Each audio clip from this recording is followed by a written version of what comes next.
Welcome ladies and gentlemen to a casual review, a series where I test out popular games so you can decide if you want to try them out. For the past year I've been making my journey through different ARPGs, analyzing different aspects of them, and reviewing them from the eyes of a new player. If you aren't familiar with my reviews, I try to find the best and worst parts of a title, but I will always give my reviews with the utmost integrity and honesty. Why the hell am I telling you this? Well, I'm about to review Warhammer Chaosbane, a game that mainstream media reviewers at the time of release gave praiseworthy reviews. IGN gave it an 8.7, Shack News gave it a 9 out of 10. After playing Chaosbane myself almost 3 years after its release, giving the dev team plenty of times to make the best version of the game possible, I cannot believe 7 out of 10 isn't the highest review it got. I would easily give it a 6.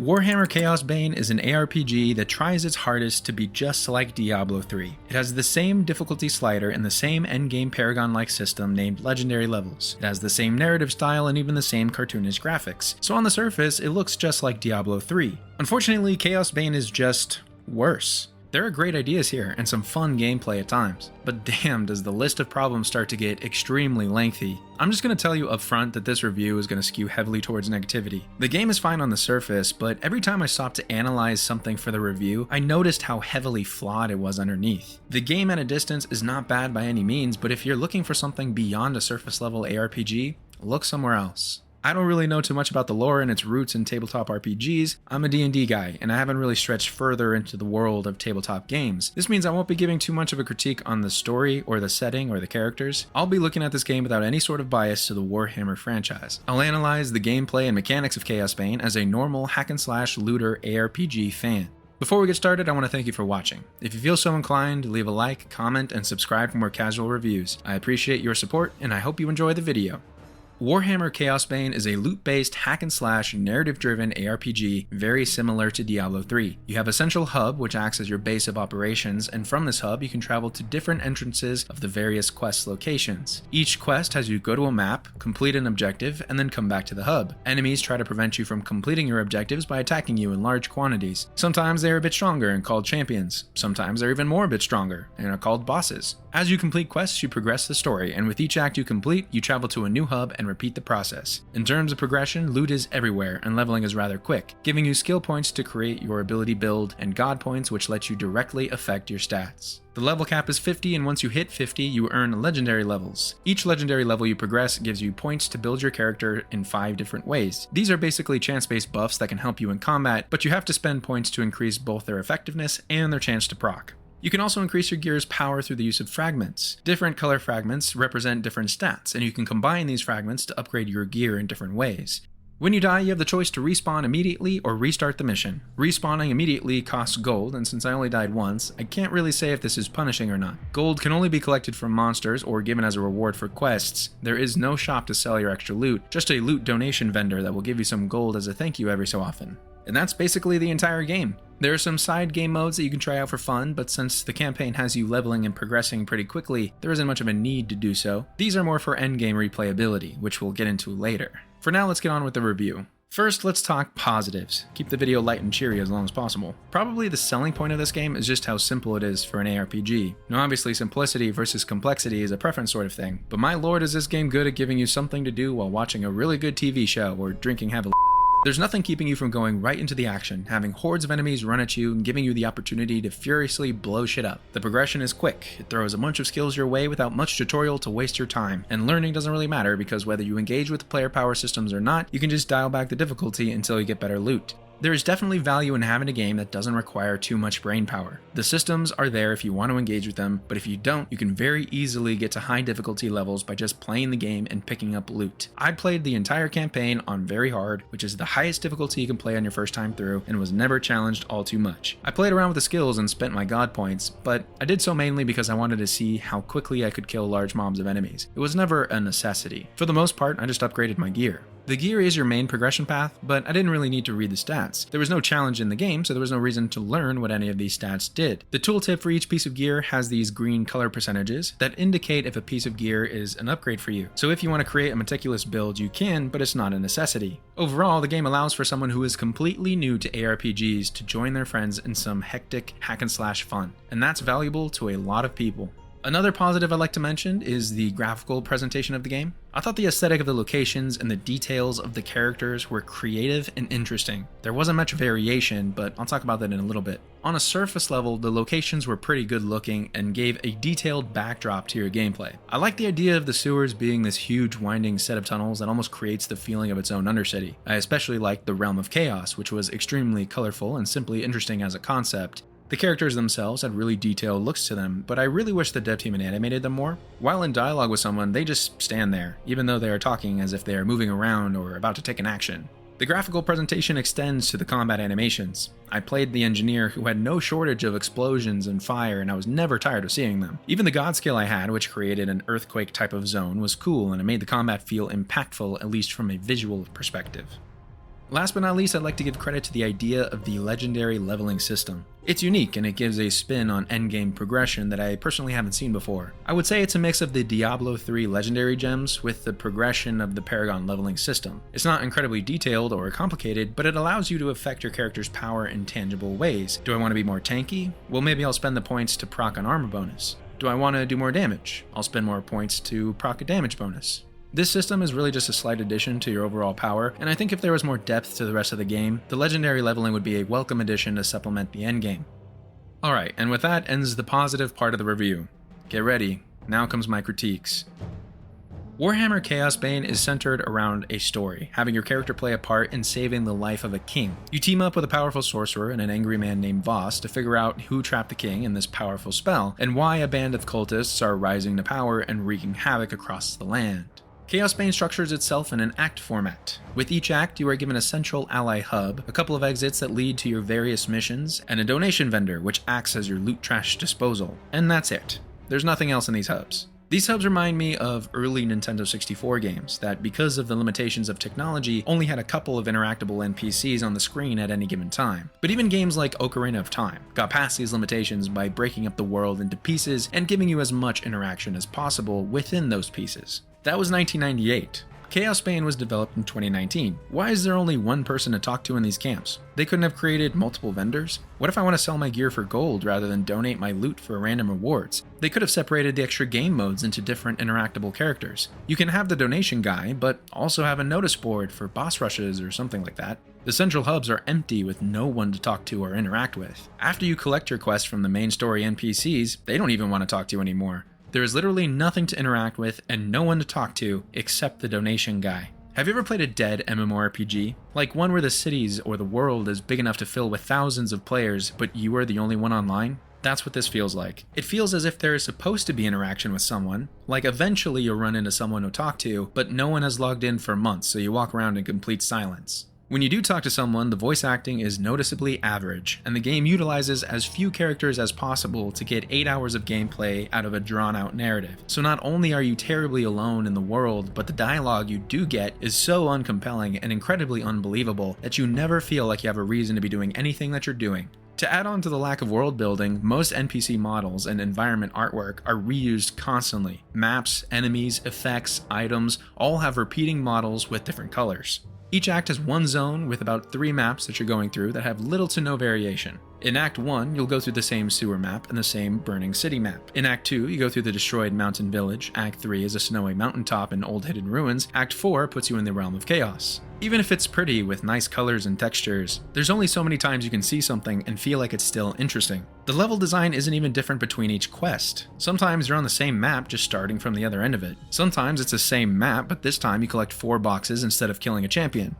Also, the level design is extremely basic. Almost every map is a bunch of straight hallways with little loops off the main path. Sometimes there's a branching path that leads to a dead end with nothing there, until you come back to the same map with the next quest, and now there's an objective. Chaosbane, let me ask you something. Why would you allow me to fight all these enemies, spend my time going down this dead-end path for no reason, and then make me do it all over again for the main quest? Why not just close that pathway off until it makes sense for me to be there? Or just put a chest there so I can feel rewarded for taking the time to explore. There are so many solutions to this that I can't help but feel like this is a consequence of sheer laziness.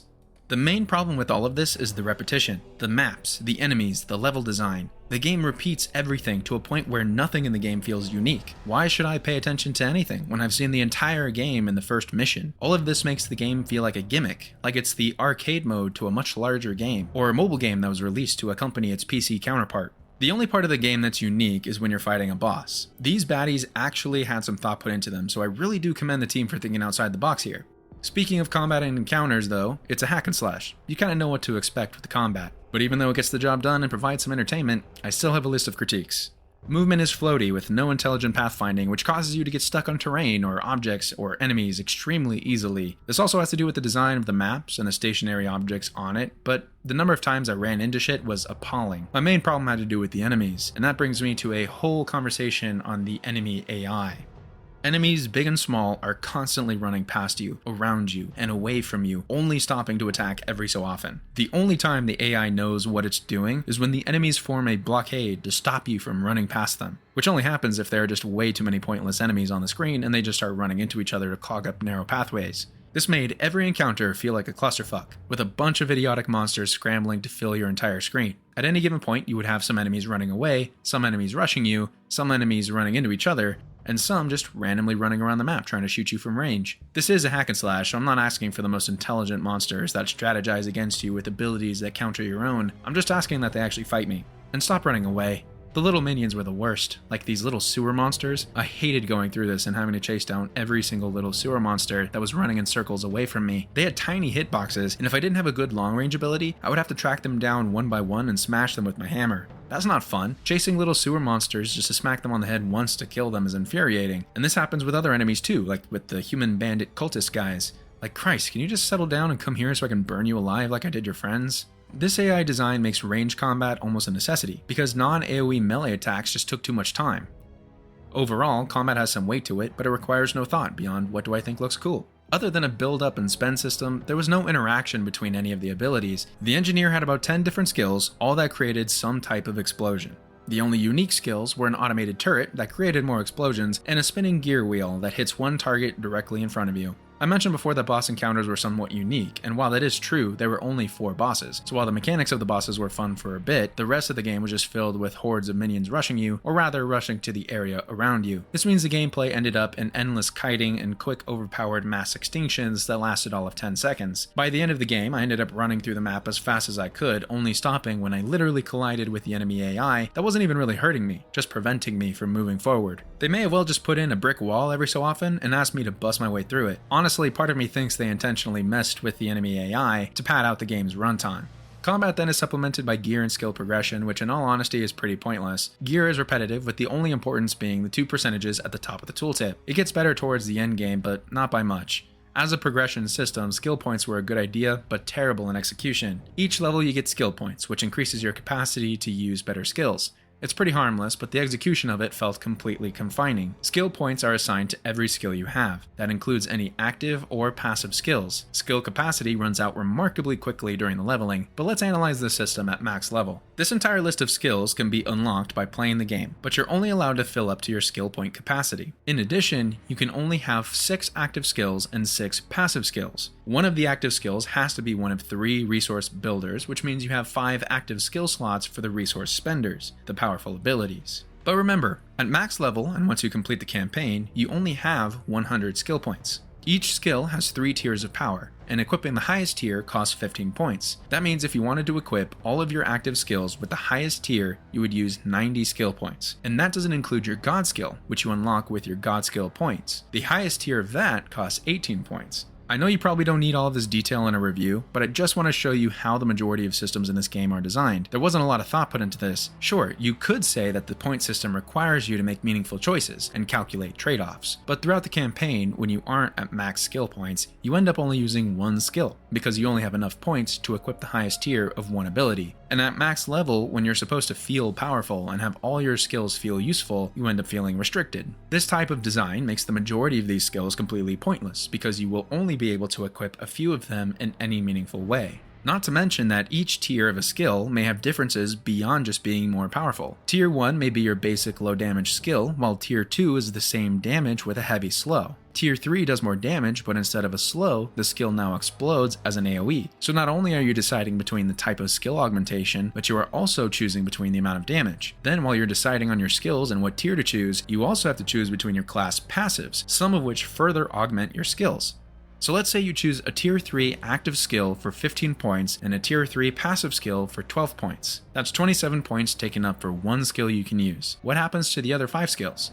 There are just too many conflicting options, and it makes the skill point cap feel much smaller than it actually is. You end up with a feeling of paralyzing complexity that is unlike the rest of the game's simplicity. Why is it that everything else is extremely easy to understand, but I have to put in extra thought and math into how to best utilize the 12 slots I have when there are 90 unique options for each slot?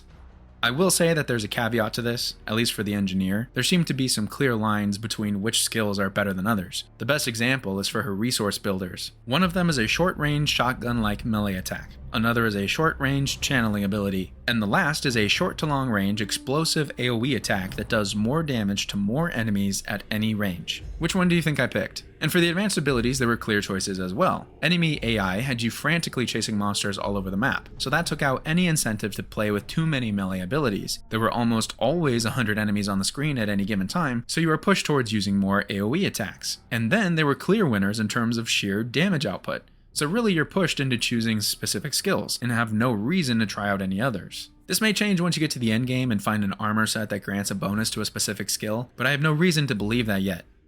The god skill system is fine on its own, but it feels kind of tacked on. Like, here's some more point-based stuff to make you feel like you're progressing with each level, even though it's really not a meaningful choice at all. Though I would say the fragment system is the one I find more pointless. I think this is supposed to be the game's crafting-ish system. You can use fragments to upgrade weapons and build your character in whatever way you see fit. Like the god skills, it's fine on its own. I think my only gripe with it is that you are collecting fragments the entire game, but you only unlock the ability to use them in Act 3.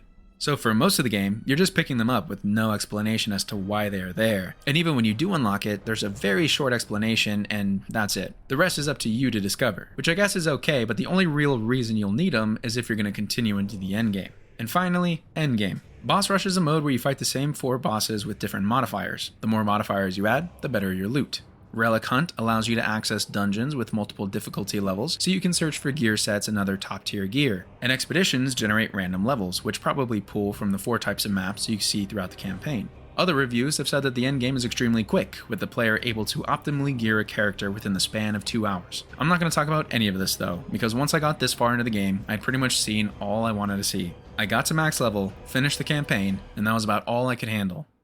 If you haven't been able to tell from the tone of this video, this game reviewed pretty negatively for me. There's more I could talk about too, like the clunky UI and the overall lack of impact of any of the quests. I paid $8 for this game thanks to the Steam summer sale, and honestly, that's probably the most I think it would be worth. However, if you're looking for an arcade-style button masher and don't mind the technical and game design issues I pointed out, then wait for the game to go on sale and try it for yourself. If you're a fan of the Warhammer universe, then maybe you just enjoy the setting and the story, but if you're looking for a new ARPG to try out, I can't help but think that there are better options for you.